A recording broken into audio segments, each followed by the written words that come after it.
Salut, c'est Mo. Et moi c'est Dom. On vous retrouve dans la cave au chat pour encore une nouvelle tuile. Cette fois, on nous a donné un jacuzzi, le donateur se reconnaîtra, qui a bien fonctionné durant quelques temps, mais malheureusement, on a une tuile. Et bien entendu, il fallait que ça soit la pompe. Hein. Évidemment, c'est Ça devient une malédiction, je pense. ça, une malédiction. Je trouvais pas le mot, mais c'est le seul bon mot. Voilà. Donc on va se retrouver dehors, on va démonter le système, on sait pas encore ce qu'on va trouver, mais on verra ça avec vous. À tout de suite. Le symptôme, c'est un code d'erreur E90. Donc, quand on allume, qu'on met en route soit le chauffage ou la filtration, déjà on n'entend pas le bruit habituel de pompe. Si on met la main devant la bûche de sortie, il n'y a pas d'eau qui arrive. Et après quelques temps, voilà le code d'erreur qui s'affiche. On ne voit pas très bien à cause On voit pas très bien à cause des LED et de la caméra, mais croyez-nous sur parole, c'est bien celui-là. Et un détail important qu'on a oublié, c'est que c'est un spa de la marque Intex qui a quelques années, mais de ce qu'on a vu sur le net, les codes d'erreur ils sont à peu près les mêmes. Et il n'y a pas beaucoup de changements, même au niveau de l'entretien, etc. Donc le premier truc à faire dans ce cas-là, c'est de nettoyer les crépines d'entrée et de sortie qui sont ici. Je sais pas si on verra bien sous l'eau. Donc on les a déjà démontées. Voilà les pièces. Donc ils tiennent avec deux vis. Faire attention avec le tournevis, faut pas glisser sur le ballon, ça serait dommage. Donc on a d'abord démonté ça pour renettoyer. Il y avait effectivement des crasses dedans, mais malheureusement la pompe, elle redémarre pas. Dans votre cas, ça sera peut-être suffisant. On va les remonter et puis vous montrer la suite quand on va poser les bouchons pour pouvoir retirer la pompe du bac. Nous avons d'abord ces bouchons-ci qui vont venir se mettre à l'intérieur sur les crépines en question, ainsi que ces autres bouchons qui eux vont venir se visser sur les tuyaux côté pompe pour empêcher que l'eau puisse s'en aller. Voilà, donc c'est assez simple à mettre, il suffit juste de les pousser correctement sur les crépines et de s'assurer que c'est bien mis contre la paroi.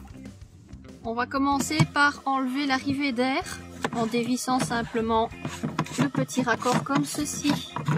Voilà, assez simple. Ensuite, on va s'attaquer aux deux sorties. Il est possible que vous deviez légèrement jouer avec une pince parce qu'elles sont relativement bien serrées au départ, que ce soit assez étanche. Donc la première est déjà défaite. Pour la deuxième, on va faire pareil. Vous voyez qu'il y a quand même de l'eau qui sort parce qu'il en reste dans la pompe.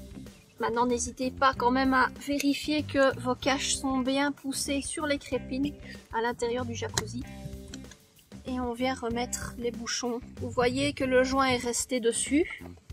Oui, bien vérifier et pas les perdre. Bien que les pièces Intex, on a regardé, ça se trouve facilement. Même les bouchons, si vous les avez pas, ceux qui vont dans l'eau, ceux qu'on est en train de mettre ici. On ne va pas serrer plus. Super. Là, on a pu déconnecter le système. Nous voici à l'intérieur, en dessous du système de pompe et filtration. Donc, on a ici, c'est la pompe, avec un petit cache. Il faut enlever 3 vis pour y accéder. On a enlevé plein de toiles d'araignée. Désolé s'il en reste pour les potentiels arachnophobes. Normalement, il n'y a plus de bestioles, sauf un escargot de compagnie ici au-dessus qu'on laisse tranquille. On va donc enlever les vis et enlever le cache. L'erreur 90, mais qu'est-ce donc? Restez un instant et écoutez-moi. L'erreur se produit car le système ne détecte pas assez de flux d'eau et donc se met en sécurité. Ça peut venir de plusieurs causes différentes. La crépine est trop obstruée, la pompe est en panne, ou encore le capteur est défectueux. Ici, 3 petits caoutchoucs qui sont un peu des cils en bloc, donc pour absorber les vibrations de la pompe quand elle fonctionne. Il faut faire bien attention à ne pas les perdre non plus. Et pour pouvoir sortir la pompe, vous voyez que on est maintenu par la bague ici. On va dévisser ça aussi. Maintenant, on va pouvoir la sortir. Ok. La suite, ce sera les 4 vis pour accéder à l'intérieur et voir s'il y a effectivement bien quelque chose qui coince dans notre système. Pour plus de facilité, on a aussi retiré l'alimentation électrique de la pompe. C'est simplement à dévisser et puis à tirer.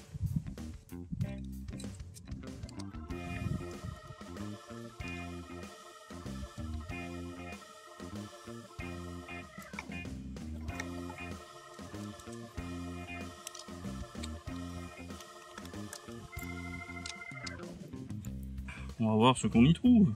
Surprise! Ah, il y a une 5e vis. C'est pour le suspense.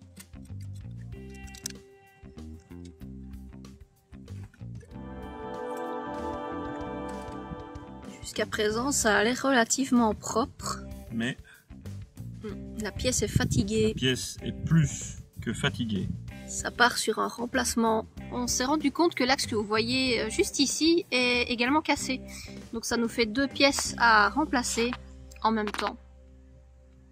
Nous avons trouvé l'origine de notre panne. Petit problème, en cherchant les pièces, on s'est rendu compte qu'il y avait près d'1 mois de délai. Et donc le jacuzzi pendant 1 mois sans filtration, ben ça donne de l'eau toute verte. Et ça, c'était pas possible. Non, alors notre mission, ça a été de se mettre en route vers notre magasin de bricolage du coin et de trouver un axe de 3 mm temporaire qui pourrait remplacer la pièce cassée. Alors une fois arrivés sur place, nous avons un peu traumatisé tout le personnel. Littéralement, on s'est mis à mesurer au pied à coulisses tous les tournevis du coin et tout ce qu'on a pu, quitte à découper pour fabriquer un axe. Et qu'avons-nous trouvé? Un pinceau à marinade pour barbecue. Et ça fait exactement 3 mm, et selon ce qu'on nous a dit, c'est de l'inox. Ce qui fait que, normalement, ça va pas rouiller dans l'eau chlorée, et ça devrait nous permettre de faire survivre notre eau et de pouvoir encore utiliser le jacuzzi. Comme il fait beau, c'est pas plus mal.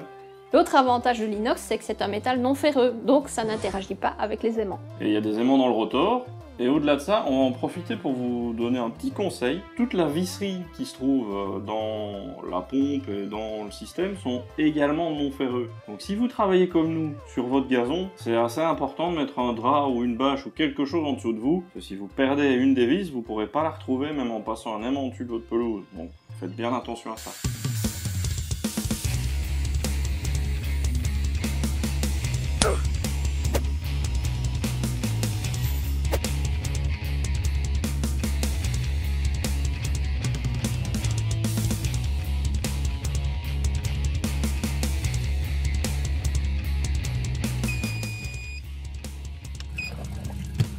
On a de la pression, c'est bon.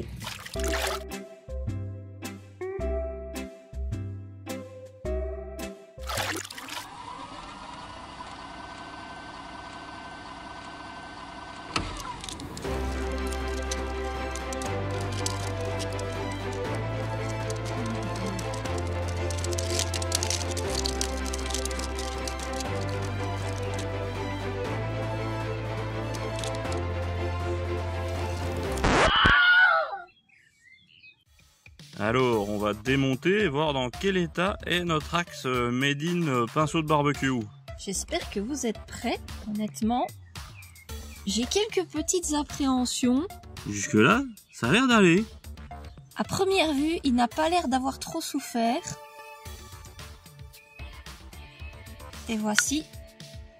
Waouh! Il est encore globalement en bon état, mais on voit qu'il commence à être un petit peu attaqué. Il y a un tout petit peu de rouille. Pourtant, c'était supposé être de l'inox. On voit même là où passait le rotor que ça a usé le métal. On comprend mieux pourquoi ils mettent un axe en céramique beaucoup plus durable. Donc ça peut vous dépanner, mais n'espérez pas faire ça de manière définitive, ça c'est certain. On va pouvoir remplacer avec le nouvel axe en céramique, le nouveau rotor, sans oublier de replacer la petite rondelle au fond de la pompe qui sert certainement à éviter qu'il y ait trop de frottement. Ici, on a des petites chaussettes, on va dire, en caoutchouc. Il faut bien vérifier que des deux côtés, elles sont pas abîmées, sinon il faut les changer aussi. Les nôtres étaient ok, donc on les laisse en place. La première chose, c'est de réaligner l'axe dans le fond de la pompe et le réenfoncer dans la petite chaussette qui est de l'autre côté. Remettre la rondelle qui va glisser au fond. Ensuite, remettre le rotor et faites bien attention à le retenir. C'est un aimant qui est assez puissant. Si vous le laissez partir, ça risque de casser l'axe, voire même les pales du rotor. Et après, il faut refermer en remettant le capot. Et là, c'est un petit peu compliqué à aligner. Il faut un petit peu le sentir parce qu'on voit pas très bien. Ah, maintenant, il y est. Ensuite, c'est l'opération inverse. Donc, on va revisser tout ça en accéléré et on se retrouve pour le test.